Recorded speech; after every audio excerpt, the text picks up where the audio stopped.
प्रभु यीशु मसीह के मधुर और मीठे नाम में आज दिनांक 23 जनवरी दिन रविवार को हम आप सबका स्वागत करते हैं। आज के दिन के लिए जो वचन है वह लिया गया है याकूब की पत्री उसका पहला अध्याय उसका 17 पद। वचन इस प्रकार से कहता है, क्योंकि हर एक अच्छा वरदान और हर एक उत्तम दान ऊपर ही से है और ज्योतियों के पिता की ओर से मिलता है, जिसमें ना तो कोई परिवर्तन हो सकता है और ना अदल बदल के कारण उस पर छाया पड़ती है।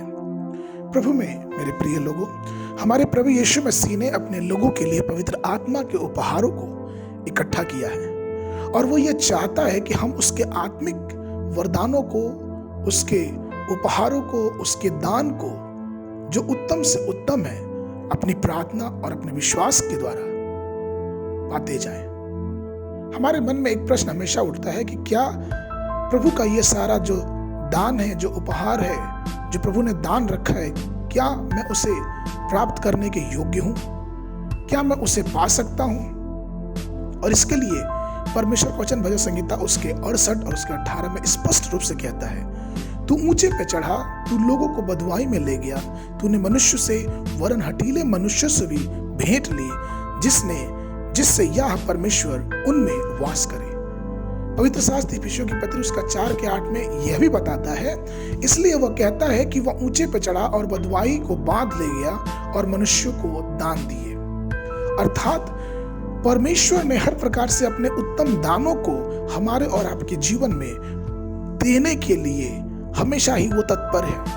क्योंकि ये बात सही है कि पुराने नियम के समय में पवित्र आत्मा का उपहार बहुत दुर्लभ था, बहुत ही कम लोगों को उसकी अगुवाई, उसके आत्मा के दान मिलते थे। लेकिन नए नियम के समय हम इस बात को पढ़ते हैं कि जब चेले इकट्ठे हुए और ऊपरी कोठरी में प्रार्थना कर रहे थे, तब पवित्र आत्मा उनके ऊपर आ गया और सिर्फ आया नहीं बल्कि शक्तिशाली रूप से उतरा और वो पवित्र आत्मा के वरदानों से, पवित्र आत्मा के दान से, उत्तम दान से जो परमेश्वर ने उसके विश्वास करने वालों के लिए रखे हैं, उनसे भर गए। प्रेरितों के काम उसके 2 अध्याय 4 पद में लिखा है, और वे सब पवित्र आत्मा से भर गए और जिस प्रकार आत्मा ने उन्हें बोलने की सामर्थ्य दी, वे अन्य अन्य भाषा बोलने लगे।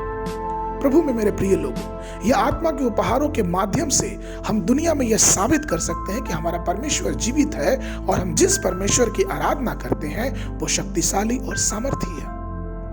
वह उन सारे दानों को हमारे जीवन में एक उपहार के रूप में देता है।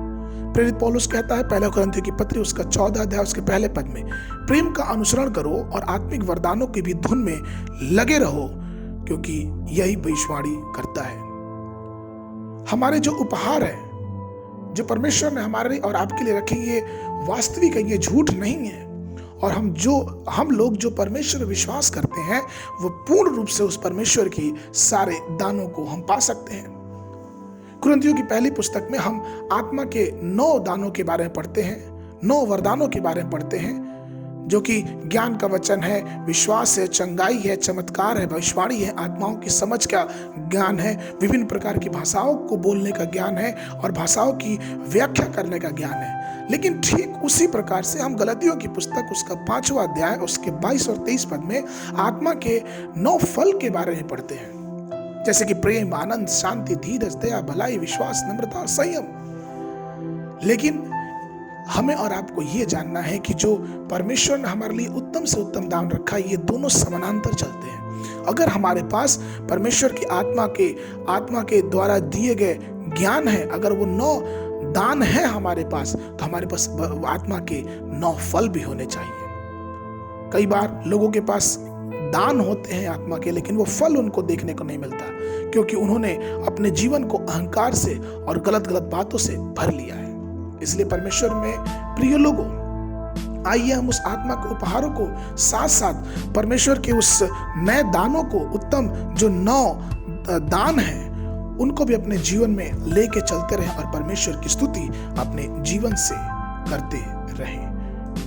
आज के मनन के लिए जो पद है वो लिया गया सृष्टिगीत की पुस्तक उसका 4 अध्याय उसका 16 पद। हे उत्तम वायु जाग और हे दक्षिण वायु चलिया, जिससे उसका सुगंध फैले, मेरा प्रेमी अपनी बारी में आए और उसके उत्तम उत्तम फल खाए।